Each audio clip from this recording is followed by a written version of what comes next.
All right. So today we start lesson 13, American Imperialism in World War I. This is a political cartoon that shows the bald eagle in 1898. This particular cartoon comes from the Philadelphia Press. 10,000 miles from tip to tip, so from wingtip to wingtip, what it is referring to is American occupation of land from the Philippines all the way to Puerto Rico. There's also American occupation of Guam and American interference in Cuban affairs.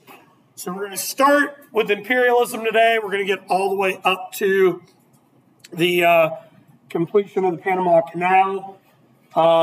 Next class we'll deal with some of the imperialist American policies of the era. Causes of American imperialism. The era of American imperialism occurs mainly between the end of the American Civil War and the start of World War I. That's kind of it coincides with the Gilded Age and the Progressive Era. All right? So, American foreign policy reflected an era of expansion and imperialism in the U.S. The U.S. is not alone in this course of action. Many of these countries had instituted imperialist aims and gains over the previous 300 years. Germany, Britain, France, Belgium, Japan, Russia, and the Dutch were all dividing up lands in China, Africa, India, and the South Pacific. As we know, a number of those countries had also been involved with the colonization and carving up of land in the Americas. A staggering list of wars, namely fought in and around Europe and Asia, and entangling alliances throughout the late 1800s provided this push for world domination. These are the key causes for World War I. All right? Often when we think about the start of World War I, the assassination of what Archduke comes to mind? Franz Ferdinand. But there's all these other, very good by the way, there's all these other little things, these little land grabs, colonial struggles, imperialism era alliances that create the causes that take us to World War I. So, for example, has anyone ever heard of Anchor Pequeña before? It's a little area in Africa that was fought over by 5 different countries for control of 2 valuable resources on this little piece of land in Africa. Diamonds and bat guano. Now, I know you probably didn't think you were going to come in today to talk about bat feces, but it was very important for the building of what in this era by imperialist military nations. What could you use bat guano to build? Or okay, expand on that. Munitions. The building of munitions because of its highly concentrated nitrous from the fertilizer. Okay? So there's all types of very strange events and land grabs and nuances that will take us into World War I, which we'll be dealing with in the next part of the lesson. The main motives for American imperialism were both economic and cultural.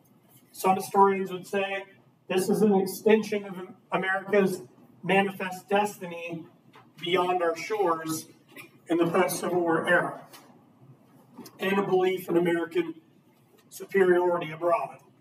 Many 20th century American foreign policy issues have their origin in America's emergence as a world power at the turn of the century. The United States began to abandon its traditional isolationist foreign policy, and remember, long ago, we talked about Washington's farewell address And part of that was warning future generations about entangling alliances, notably entangling alliances in Europe. Do you guys have any comments or questions up to this point? All right. So we have a few cartoons. On the left, we have Japan and a variety of European nations carving up China. On the top right, are y'all familiar with this guy? Have you seen him before? His name is John Bull. He's like the equivalent symbol for Britain to what symbol for us? Uncle Sam. It's kind of like the Uncle Sam for Britain. John Bull's reaching his hands down into Africa for gold and other resources. This is where we really start to see the ramp up of African colonization as well as the colonization of India. This cartoon's pretty interesting. It shows the progression of America from the end of the Revolution as an infant, the early new nation as an adolescent boy, to the War of 1812, to the era of the American Civil War, to the era of the Gilded Age, to the era of American imperialism.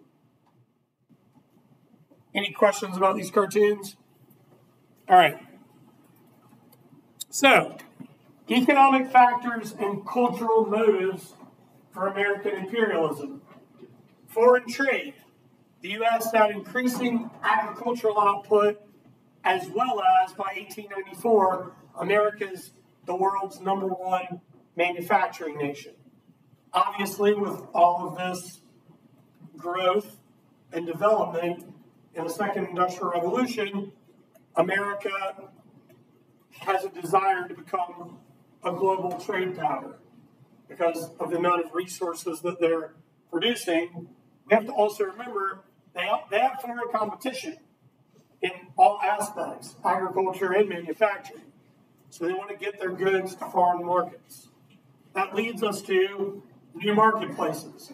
American business leaders and pro-business politicians felt that market expansion for America should know no borders. This will lead to a variety of imperialist trade policy that we're actually going to talk about a bit more in depth next class. We have open door policy that opens up trade with China, and we have dollar diplomacy, which leads to loan programs and investment in Latin America and in China. We also have what is called the safety valve, the economic safety valve theory. This is the idea where American business leaders wanted to have global markets as a safety valve for surpluses. If we produce too much agriculturally or we manufacture too much, we want to be able to get those goods to foreign markets so we're not dealing with a surplus domestically. Continued manifest destiny, which we already talked about. Obviously, before the Civil War, we believed that we had this right stretch from Atlantic to Pacific. Now that idea and that ideology is spreading beyond our shores. Democracy, America used the spread of democracy or make the world safe for democracy as the key rhetoric to validate these land claims. This is especially going to be a factor as we head into World War I. Racism, a total lack of respect for people of different cultures. We're going to see this firsthand with the annexation of Hawaii today. Social Darwinism, which we scratched the surface on in Lesson 11, we talked about applying the theory of survival of the fittest to economics in Carnegie's Gospel of Wealth.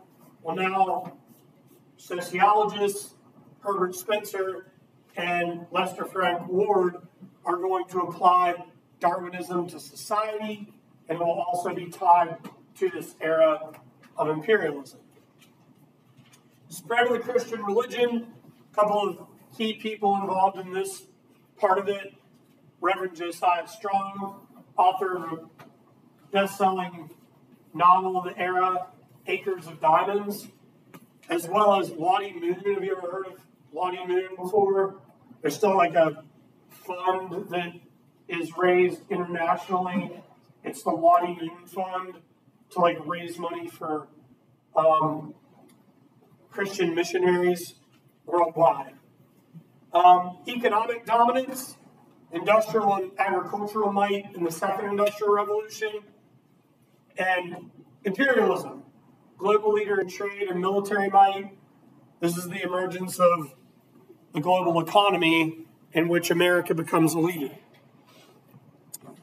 So on the left here, we have a political cartoon of Uncle Sam fly fishing for some new territories.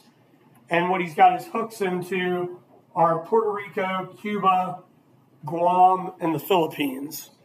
That's in reference to the land claims from the Spanish-American War. And then on the right, we have soldiers serving in that conflict. Any questions up to this point? Is everybody good? Am I going too fast? All right, cool. Okay. So the beginning of American imperialism in the post-Civil War era is going to be the purchase of Alaska by Secretary of State William Seward. Seward served as Secretary of State under Lincoln and Andrew Johnson. The guy is lucky that he survived. Remember, on the evening of the assassination of Lincoln, Seward didn't make it to the play at Ford's Theater. He was attacked in his home by former Confederate Lewis Powell, stabbed 3 times, managed to survive, and upon recovery from the attack, he's going to go on to serve as Secretary of State under Johnson here, and he'll dominate American politics and foreign policy in the post-Civil War era. In 1867, just 2 years after the war ended, Secretary of State William Seward purchases Alaska from Russia for $7.2 million. A lot of people were very critical of this purchase. They called it Seward's folly or Seward's icebox. But it does not take long for very valuable resources to be discovered in Alaska. There will be an oil boom. There will be a gold rush. Does anybody know what the Alaskan gold rush is called? Has anyone ever heard of the Yukon gold rush before? That was the Alaskan gold rush. Also, other abundant resources, like notably timber. However, do you think all of the Alaskan natives were happy about this occupation? They certainly were not. And this causes quite a struggle as people are flooding in to try to strike it rich. This is America's first move toward imperialism. This will also have some connection to World War II, because Japan is going to attempt to occupy the Aleutian Islands and take control of Alaska during World War II. They're not successful, but it is an attempt. So here we have Seward pictured up top, and below it shows him as like Old Mother Hubbard rubbing Russian salve on the head of Andrew Johnson. And Johnson's looking at himself in the mirror, and what he sees is a king. So a lot going on in that cartoon. Any questions about Alaska? Are Alaskan natives still struggling to get rights and support to this day? For sure, right? They're like currently there are numerous rural Alaskan school systems struggling very much to try to keep their doors open. In today's time, that seems almost impossible, but this is still a struggle. Question? Why did Russia sell Alaska? Were they hard on cash? Well, there's a couple of reasons. Number one, their main base of operation had been out of Sitka Bay, and they had mainly focused on like the seal business, fishing, crabbing, and the whale business. But it had become such a far-flung outpost, and what we're seeing this period of time is pretty like major change in Russian leadership in the post-Crimean War era, and this seemed like more of a opportunity for cash flow because they were not. It wasn't the Russian presence at Sitka Bay prior to the American Civil War was way more robust than in the post-Civil War era, if that makes sense. Yeah. And it's just changing, as like empires change and the czars changed, the emphasis and focus was less. Because remember, prior to the Civil War, that was a big part of the Monroe Doctrine. There's this huge fear that Russia was going to move deeper from Alaska into Canada, the Oregon Territory. But what separates it? Siberia. So it's not exactly the most easy outpost for them to have total control over. So that's a good question. American naval power. The Civil War ended, obviously, with a mass production in naval and a huge naval buildup during the war under Lincoln. What does the Navy become by the end of the Civil War? What? No longer a wooden Navy, but not yet, ironclad Navy. Very good. This is a tremendously important book from the end of the 19th century. Alfred Thayer Mahan's 1890 book, The Influence of Sea Power Upon History, 1660 to 1783. What this book will do is encourage Americans to keep the naval buildup going. Because, as we already know, in the post-Civil War era, President Chester A. Arthur had started another revitalization of the Navy, taking the American Navy from iron to steel. Okay? An individual that will be heavily influenced by this book is going to be Teddy Roosevelt, who served as Assistant Secretary of the Navy heading into the Spanish-American War, and he will be very motivated by this book as Commander-in-Chief.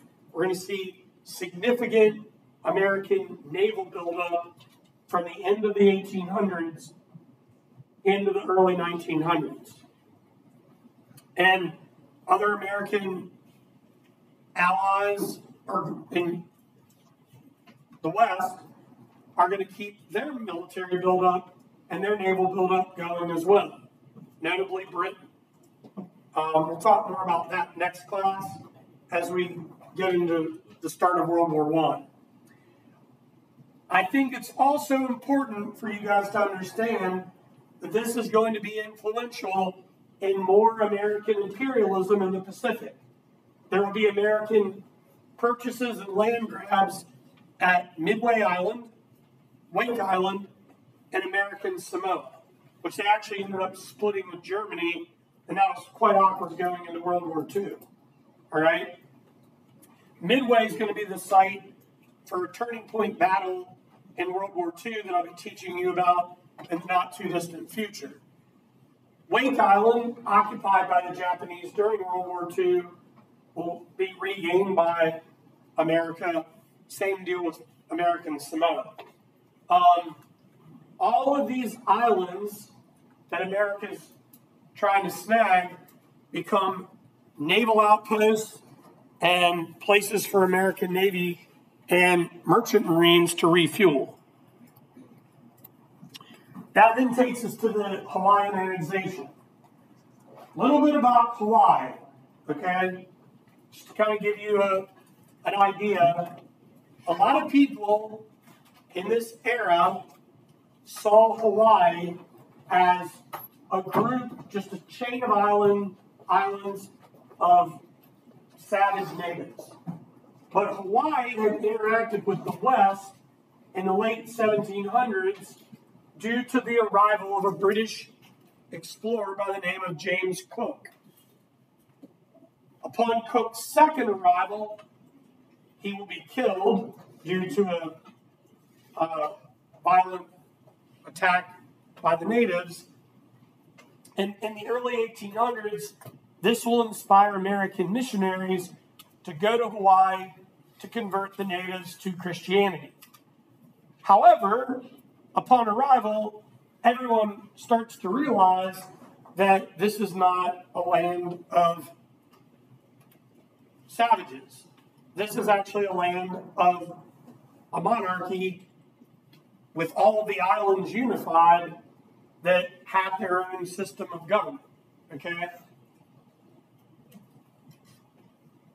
As the missionaries start to have children, and their children have children, and their children have children, it becomes less about the conversion of natives to Christianity, and it becomes more about how people can make money.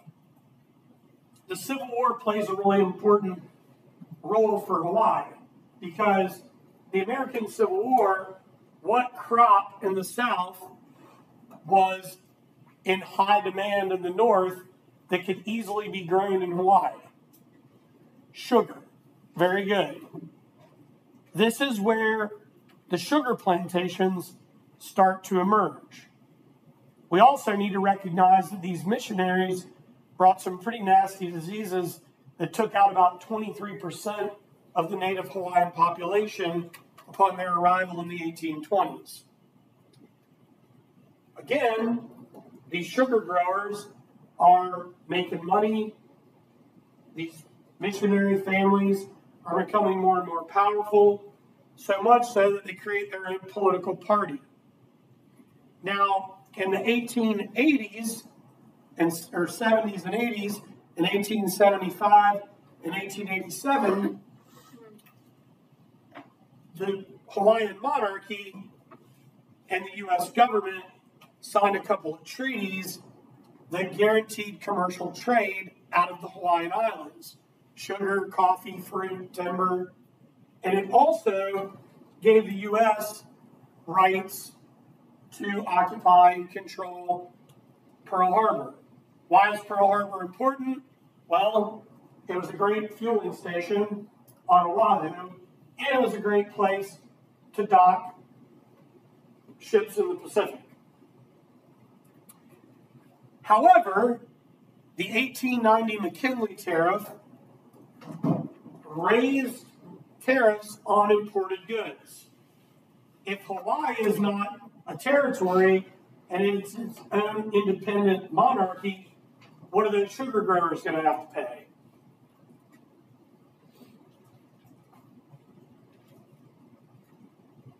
What are they going to have to pay if Hawaii is not a territory? They're going to have to pay the tariffs. Does that make sense?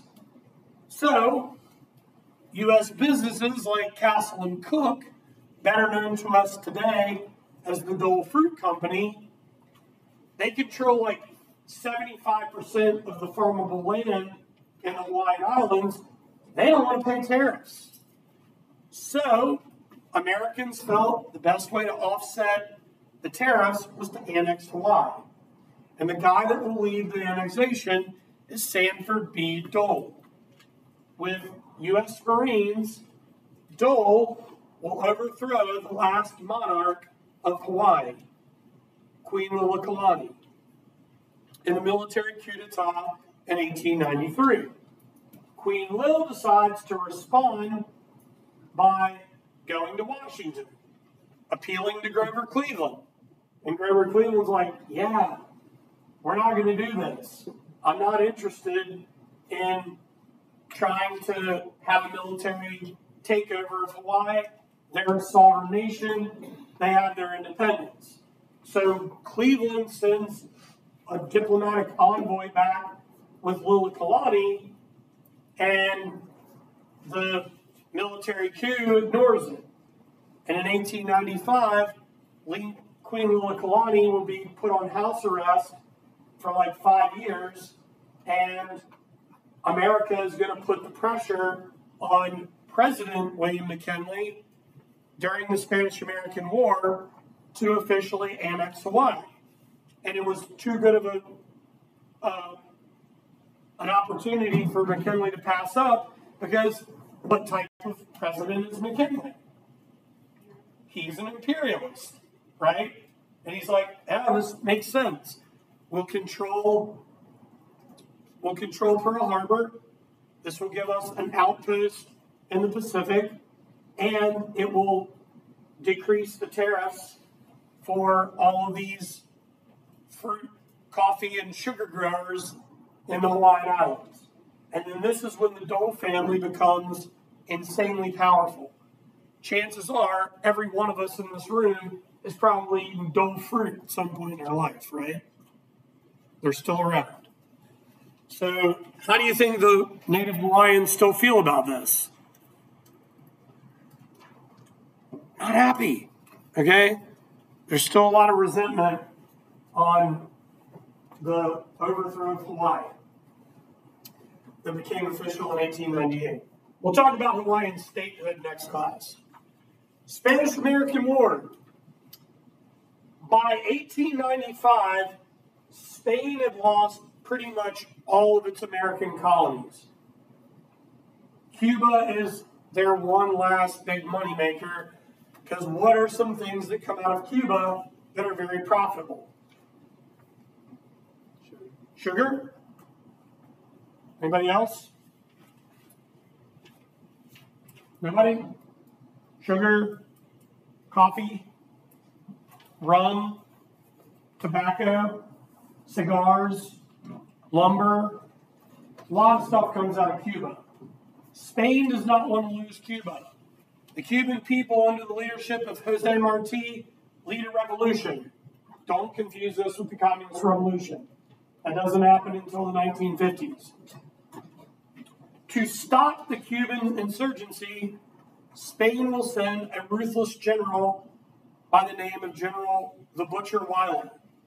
He will come in and he will push the Cuban civilians out of their homes, relocating them to concentration camps. Does anybody want to guess about what the death toll was? Anybody want to throw any numbers out? Death toll from the Cuban concentration camps? 400,000. That's crazy. This is like a Trail of Tears situation. All right? So the American press very much supports the Cuban situation here, because there are a lot of American businesses who have set up shop in Cuba. Remember, America tried, at least the South, tried to lead a military coup d'etat in Cuba prior to the Civil War, but it didn't work out. And it led to the Euston Manifesto. So these newspapers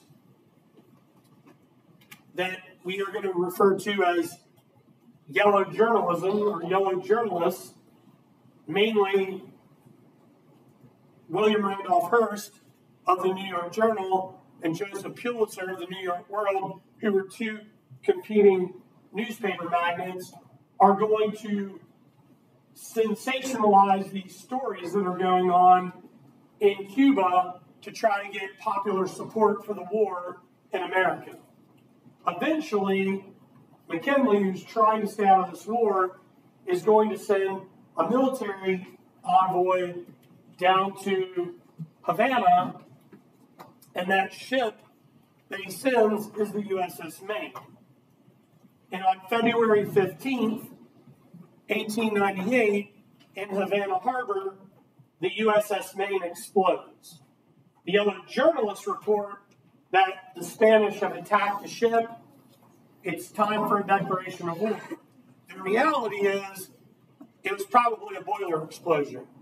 Nevertheless, within 10 days, Assistant Secretary to the Navy, Teddy Roosevelt, who was a war hawk, is going to wire Commodore George Dewey to launch an attack from Hong Kong on the Philippines, not the Filipino people, but the Spanish, because that was another one of their colonies. And we're about to go into a far-flung war, a two-theater war, one theater occurring in the Pacific and the Philippines, and the other theater of the war occurring in the Caribbean, in Cuba, and in Puerto Rico. This is a very, very quick war. The war declaration is going to occur in April. McKinley asked Congress for a war declaration on the 11th of April, and the formal declaration comes on April 25th. Americans guaranteed that they would not colonize Cuba through what was called the Teller Amendment. But they also passed what was called the Platt Amendment that gave America the authority to intervene in Cuban affairs, gave America the ability to occupy Guantanamo Bay. And America will truly stay involved in Cuban affairs all the way until the Communist Revolution of the late 1950s. All right, so there's the Maine, the campaign, or the battle cry after the Maine was exploded. Remember the Maine, to hell with Spain. So Americans start to mobilize for war. What I think that you guys need to know that's important about this war, this is not a war in which America institutes a draft. This is total voluntary force, okay? So you have like really a very wild blend of individuals fighting in this war. You have regular Army soldiers, regular Army Navy, regular Marines, Buffalo soldiers, but you also have like this new sort of like hodgepodge cavalry unit, volunteer cavalry unit formed by Teddy Roosevelt called the Rough Riders. Roosevelt resigns from his position as Assistant Secretary of the Navy, forms the Rough Riders. The Rough Riders were just like a who's who, former Confederates, former Union, college dropouts, people looking for adventure. It's a very interesting crowd. Also, Roosevelt wanted to sensationalize all this, so he hires Edison, and that is how we end up having, this is like the first war that we see on film with soldiers mobilizing for combat. So, as I previously said, Roosevelt wires Commodore George Dewey 10 days after the Maine is sunk and gives him the authority to attack the Spanish fleet at Manila Bay. On August 13th, 1898, American soldiers land in Manila Bay, take occupation, fighting alongside the Filipino insurgents led by Emilio Equiano. However, Equiano wants independence. Will America give the Philippines their independence? They will not. Filipino independence won't come until after World War II. We're actually going to talk more about the Philippines as we move into World War II later on. The Rough Riders, commanded by Teddy Roosevelt and Colonel Leonard Wood, famous battles they're involved in, El Caney and San Juan Hill. Admiral Cervera is going to be attacked by American fleet off the coast of Cuba. Now both the Spanish fleet in the Philippines and the Spanish fleet in Cuba have been all but destroyed. America is on the way to victory here. In Puerto Rico, American ground troops, commanded by General Nelson Miles, met little resistance and occupied Puerto Rico at the very end of July. By early August, Spain is going to sign an armistice to bring a ceasefire, and on December 10, another Treaty of Paris will be brokered to officially end the war. Secretary of State John Hay, under McKinley and later Roosevelt, will call this a splendid little war. Interestingly, if Spain could have held out for another 5 or 6 months and dragged this war out, America may have had to have pulled out of the war, because deaths due to combat, there were like less than 400 American deaths due to combat. That's like a slow day during the Civil War, right? But the death due to dysentery, malaria, yellow fever, typhus, and tainted meat was in the thousands. That was a big reason why Roosevelt pushed for the Meat Inspection Act and the Square Deal. So, American gains from the Spanish-American War: Puerto Rico, Guam, and the Philippines were all annexed or absorbed by the United States. Currently, Puerto Rico and Guam remain U.S. territories. On 5 occasions, Puerto Rico has voted whether they're going to remain a territory, become a state, or become independent. And on those 5 occasions, they have continued to keep their territorial status. However, I do want you to understand, not everybody is on the same page in Puerto Rico. There are people that would prefer independence. There are people that would prefer statehood over territorial status. The U.S. asserted the right to intervene in Cuban affairs, basically controlling the government and trade. We'll do this all the way through the collapse of the Batista regime, overthrown by Castro and Guevara in the late 1950s.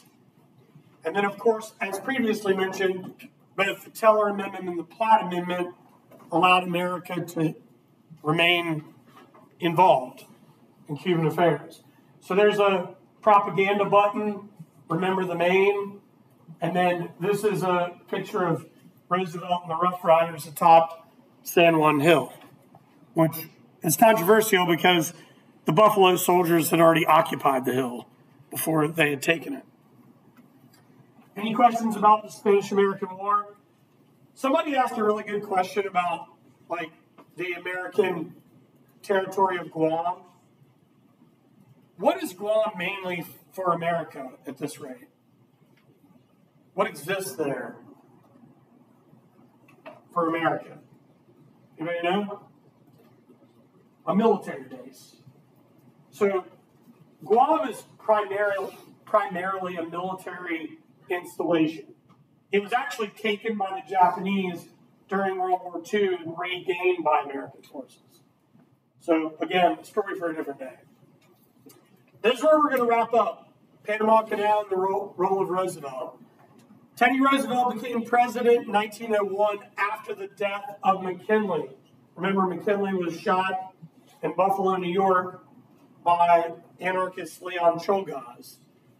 Roosevelt is committed to the progressive Square Deal at home, but abroad, he was committed to American imperialism and America's role in the global marketplace.